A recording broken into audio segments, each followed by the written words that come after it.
Thanks for tuning in today. We'll be going over the Rockwood 1640 pop-up. We'll be talking about setup and general features of the camper. So let's get right on into it. First thing you're going to want to do is go around to all four corners of the camper and undo the latches holding the top of the camper down. Then go to the front of the camper where you'll find the switch for the lift motor and lift that up until the green cable on the driver's side front corner is tight. Just make sure not to over tighten though, because this can cause damage to the cable. Once your top is up, you can go ahead and start working on pulling out your bed slides.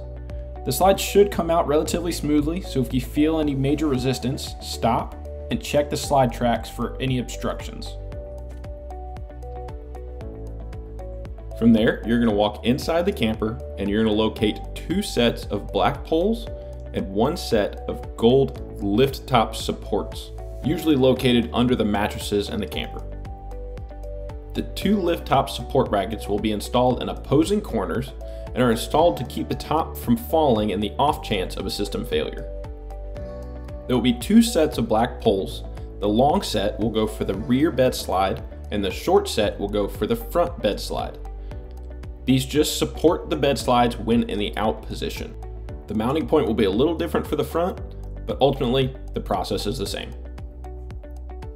Next, we're going to go around and secure our fabric. We're going to pull it over the bedside corners, zip up any panels, and secure any Velcro to ensure that our fabric is wicking water appropriately on the exterior of the unit. Then from there, we'll move on inside, and first things first is we'll get the sink up out of the way so we can start lifting up the fabric for the bed areas. Again, under the mattresses, you'll find one white pole for each bed. Use that white pole to push up the main support and tighten the fabric for the beds. Then use the opposite side of that same pole on the ceiling bracket to hold it in place. Once the bed area fabric is up, we'll then move on to the door. Start by undoing the two snaps holding the door to the ceiling. Then look closer to the entryway area and you'll find that you'll need to lift the door up over the bracket holding it in place and bring it down. Then slide the door forward, out of the opening, and then back into place. Once you've done that, use the latches around the door, top and sides, to secure it in place. And then use the Velcro along the two sides to secure it and keep water from coming in. Once you've done that, all that's left is to take the main door on the outside off and bring it inside. If you would like, you can also go ahead and install the outdoor grill. This grill can either be installed in the outside or inside of the camper, and there's LP supply lines in both locations.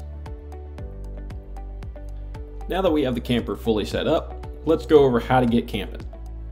Start by verifying that your propane and battery are hooked up and turned on. Then go around to the side and connect the cable for your air conditioner. This is much easier to do while the top of the camper is still down.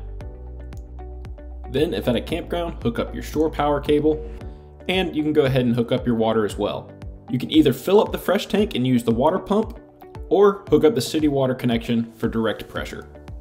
Either way, make sure you undo the drain plug so the water from the sink has somewhere to drain out. Then directly to the right of your city water connection, you can remove the panel to gain access to your fridge. You have 12 volt, 120, and LP options.